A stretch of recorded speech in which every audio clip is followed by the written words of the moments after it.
What's up, everybody? I got a little misty-eyed today. You want to know why? Because I just realized this video, this episode, and plus my video is the last video before Christmas.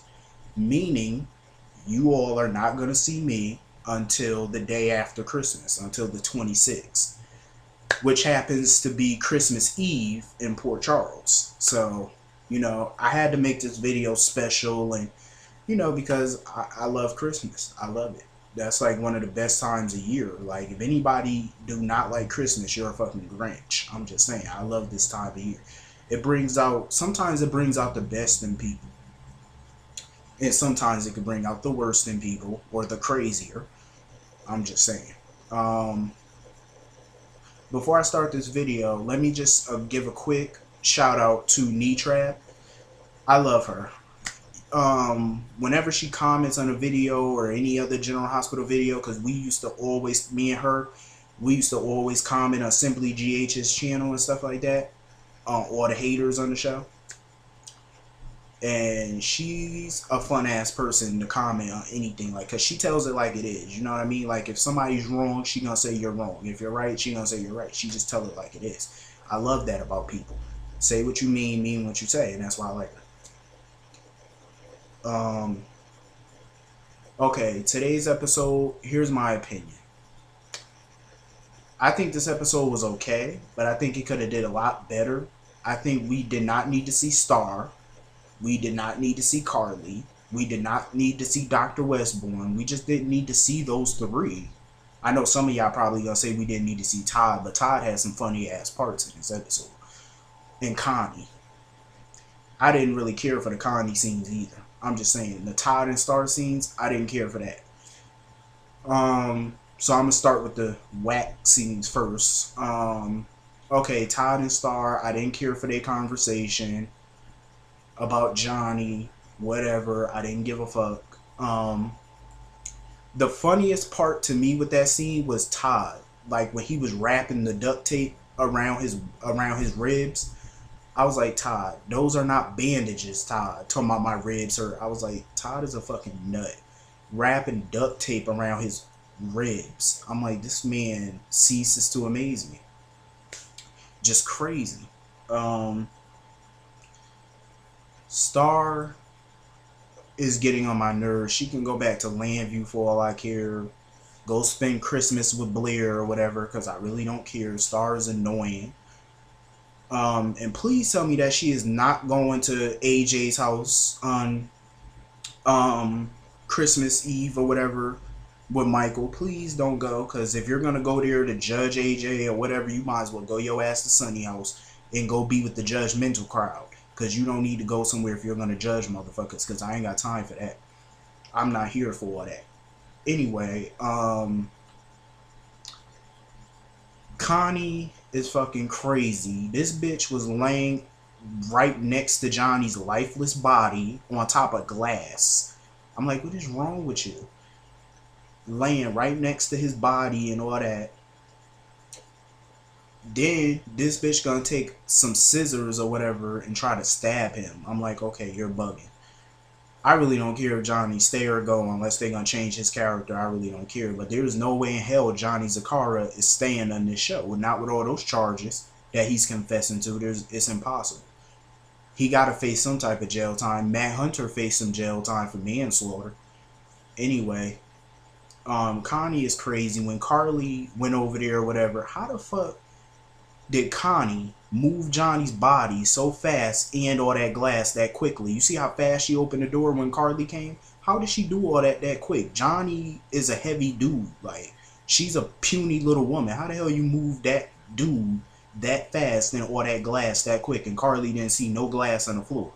That's what pissed me off. I'm like, only on soap operas, because how the hell is that possible? It would have took you at least 5 minutes, 6 minutes tops to do all that. And she opened that door real quick. So I'm like, how the fuck you do all that fast? And then when she was talking about her and Johnny's sex life, I was like, okay, I don't need the details. Don't nobody want to hear about you and Johnny's fake sex life. And Carly, why the fuck do you even care about Johnny? You and Johnny are not in love. He was not the love of your life, and that's how Carly's acting like Johnny was the love of her life. Bitch, shut up. I don't know.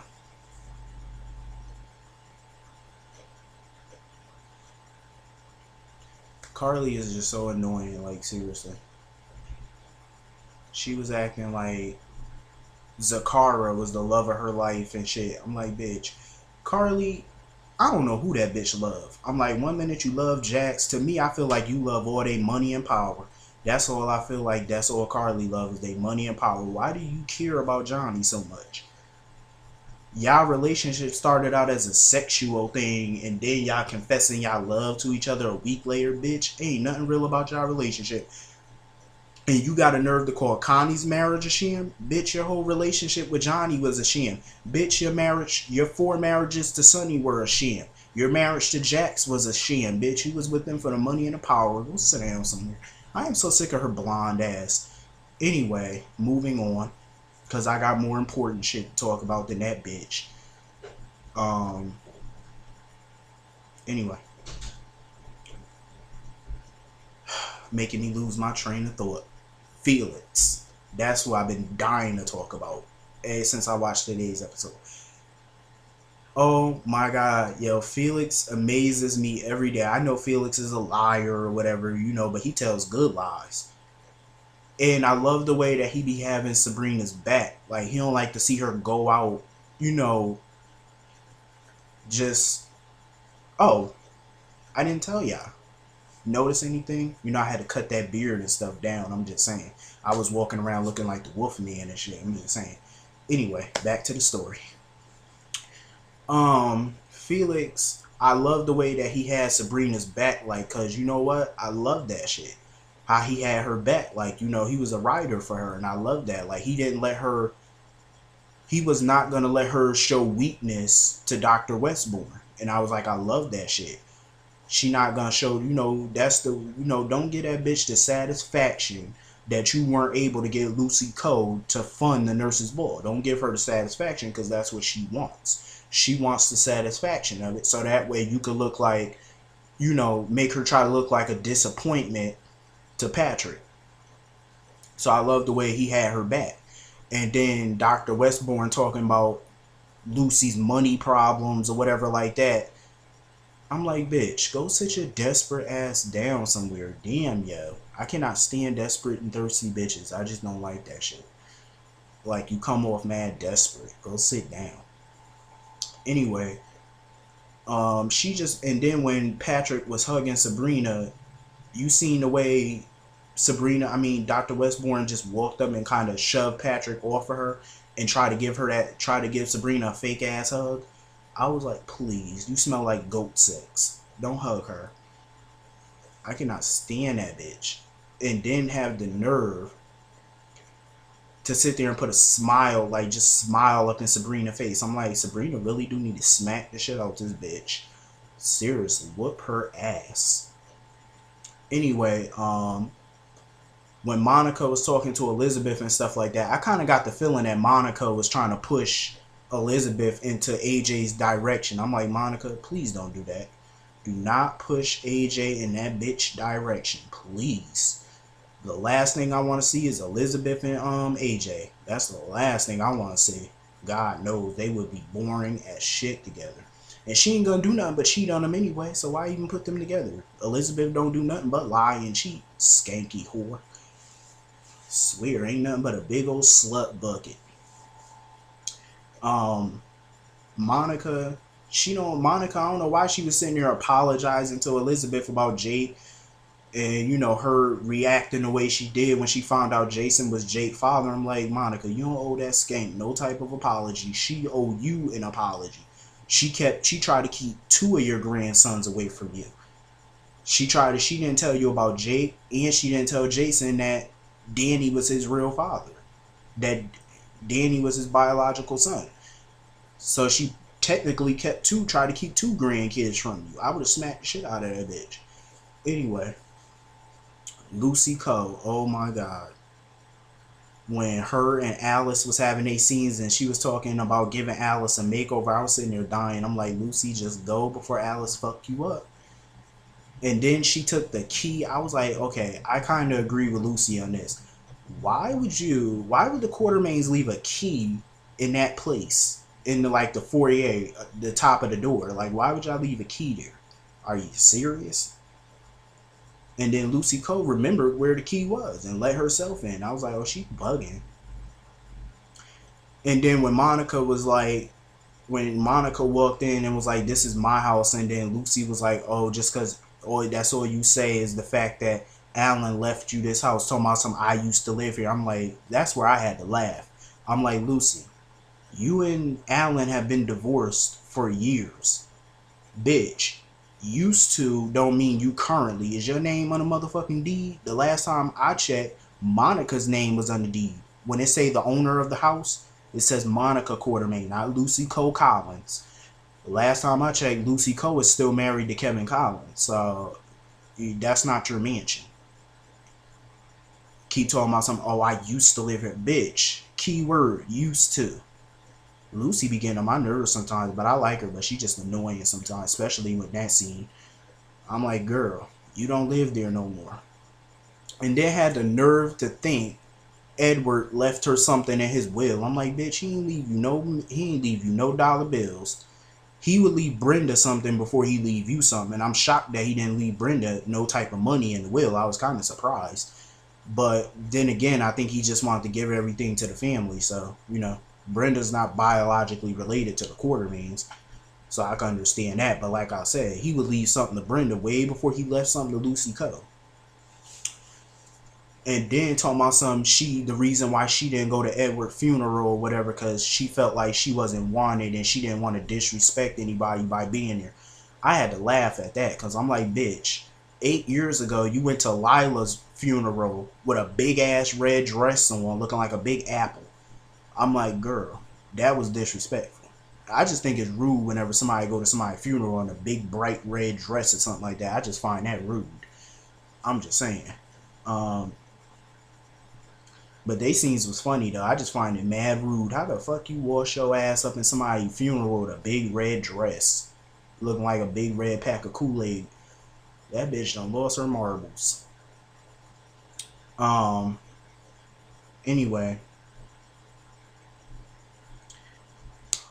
Okay. Sam, I feel so bad for Sam and Danny because this is the first Christmas that they gotta spend without Jason. I'm like, this is Danny's first Christmas and he's spending it without his father. I felt bad for them.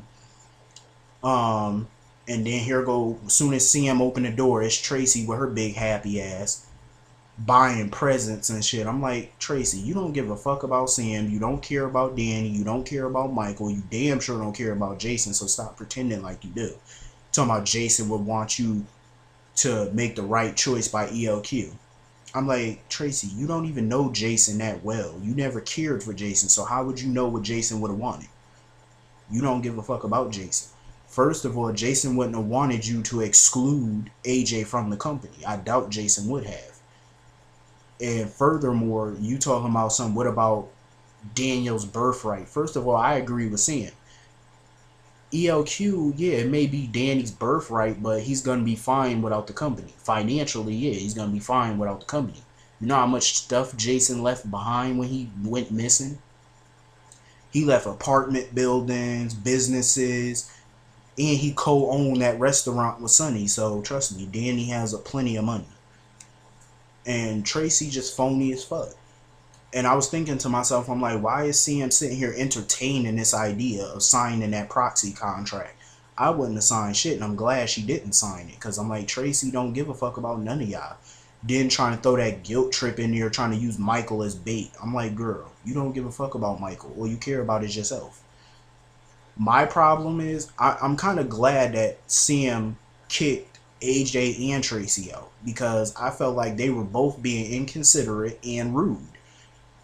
Here it is, the day before Christmas Eve in Port Charles. Her husband went missing less than 2 months ago. She's spending her first Christmas without her husband and the father of her son. and y'all in her face about ELQ, arguing in front of her son who's trying to sleep in his playpen, and y'all arguing about some fucking company, I would have threw y'all ass out too. Because I feel like it wasn't right of AJ and it wasn't right of Tracy to sit there and argue like that in front of Danny, especially when it's like y'all don't give a fuck about Sam's feelings. Like, this is her first Christmas without her husband. It's like y'all just neglecting her feelings. She, like, seriously, y'all shoving ELQ in her face. So Sam had a good idea. What she did was she split up the shares. 9% proxy to AJ, 9% to Tracy. So let me get this straight. The 9% apiece that she gave to AJ and Tracy, that was a proxy deal, am I correct? That wasn't her signing over any shares, I hope. I think that was proxy. And now, so they both 50-50. I think what they need to do, they both just need to run the company as co-CEOs. I think that's exactly what they need to do. But what I was shocked to hear was that Lucy Coe has 1% of ELQ stock. So she's going to be the difference maker in this, I'm sure. And she's going to relish this shit. My thing about it is, I forgot. Who the fuck gave Lucy Coe 1% of ELQ? I forgot who did that. How the hell did that bitch get 1% of ELQ? That's a shock to me. So anyway, it's just like, I cannot wait for the day, the Christmas Eve episode on the 26th. So it looks like you guys won't be seeing me for a few days until the day after Christmas. Then I'll be back. So I want to let everyone know, I want y'all to have a Merry Christmas. Have a great, great holiday weekend. And I will see all of you Wednesday. And Wednesday episode is the Sonny's Christmas dinner party. So we're going to find out which Christmas father Michael is going to spend his time with. So I will see all of y'all the day after Christmas. And the day after Christmas will actually be Christmas Eve in Port Charles. So I'll see all of y'all then. Out. Merry Christmas.